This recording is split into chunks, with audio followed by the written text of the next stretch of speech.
Allah Akbar. Ça veut dire quoi, subhanallah? Subhanallah, quand vous voyez la création d'Allah, subhanahu wa ta'ala, c'est extraordinaire. Vous dites subhanallah. Quand vous voyez quelque chose d'extraordinaire, vous dites subhanallah. Une belle vue, subhanallah. Quand vous voyez une cascade, une montagne, des oiseaux, la mer, les arbres, des choses extraordinaires. Tout ça, c'est extraordinaire. C'est très bien. Mais vous dites alhamdoulilah. Quand vous voyez le soleil, la lune, nous voyons le soleil chaque jour et on ne se rend compte pas.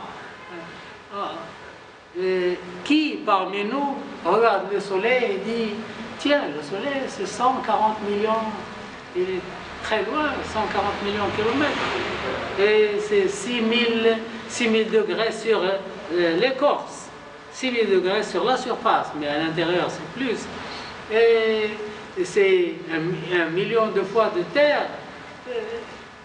Qui pensait ces choses?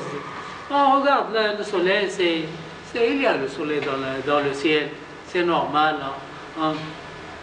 Qui prend un morceau de pain et regarde, ce morceau de pain, il y a le cultivateur qui a labouré la terre, qui a semé les graines, et puis il y a la pluie qui est tombée, et puis ça pousse, et puis le cultivateur a semé le blé, etc., tous les stades. Qui a fait ça? On prend le morceau de pain et on mange.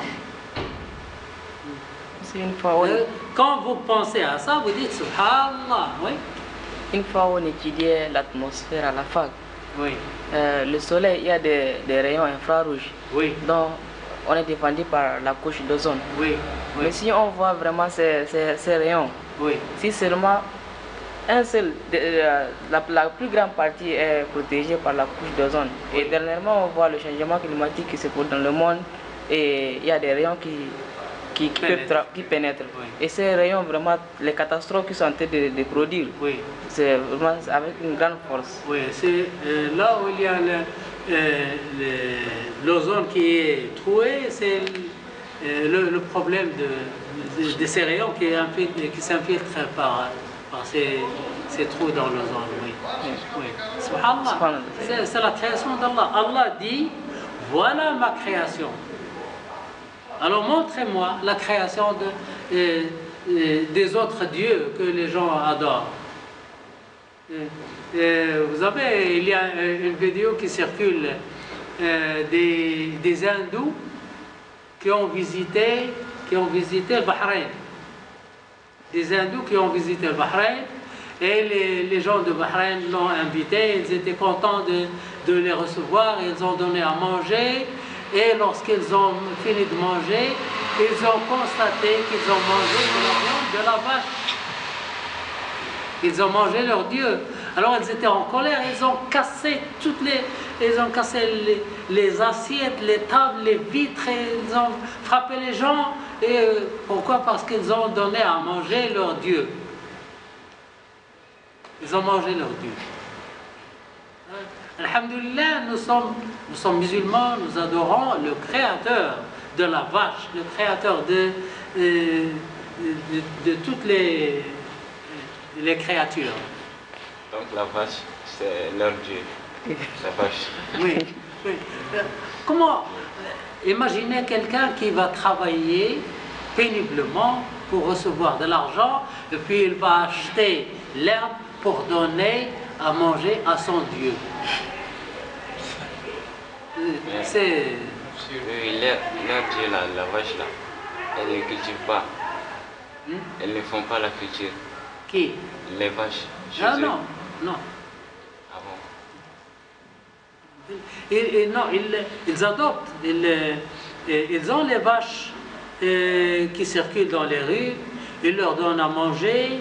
Et lorsque la vache s'arrête sur le chemin, tous les véhicules s'arrêtent. Et personne n'a le droit de les pousser ou faire bouger. Non, il reste là-bas jusqu'à ce qu'elle bouge à son propre gré. Et puis la circulation commence. Ils sont bien là-bas. Ils sont bien là-bas. Alors, le dhikr fait acquérir l'amour qui est l'esprit de l'islam, qui est l'esprit de l'islam, l'amour de Dieu, le moteur de la religion et l'axe du bonheur et du salut. Dieu a suscité une cause à chaque chose et celle de l'amour de Dieu est inscrite dans la continuité de la pratique du dhikr. Et quand la personne se rappelle d'Allah, souvent, il se rappelle d'Allah, Allah l'aime, parce qu'il se rappelle de lui, souvent. Il l'aime. Alors Allah dit à Jibril, oh Jibril, tu vois, j'aime cette personne. Il se rappelle toujours de moi. Je l'aime. Et il faut que tu l'aimes, toi aussi.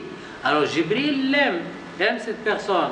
Et Jibril appelle aux gens, aux anges qui sont dans les cieux, aux anges des cieux, Allah aime cette personne, et aimez-la, vous aussi, et les anges l'aiment. Et Allah donne le respect à cette personne.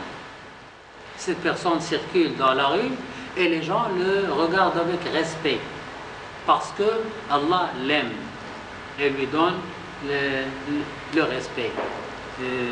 Vous avez sans doute vu des gens que vous n'avez jamais vus, des gens que vous n'avez jamais vus, et lorsque vous les voyez pour le premier regard, vous dites j'admire cette personne, je ne le connais pas, mais je l'admire comme ça.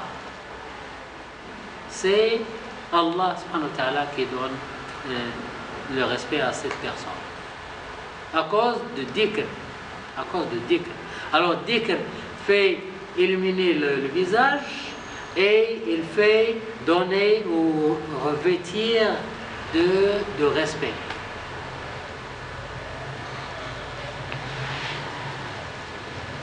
Il fait acquérir à l'invocateur l'autocensure, l'auto-observation et le fait de s'introduire dans la porte qui mène au degré de l'ihsan.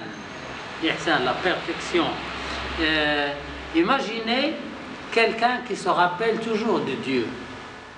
Il se rappelle toujours, il fait beaucoup de dhikr.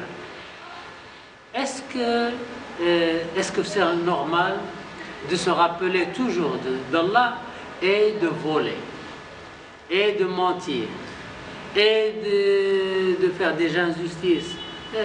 Le dhikr vous interdit de faire des atrocités.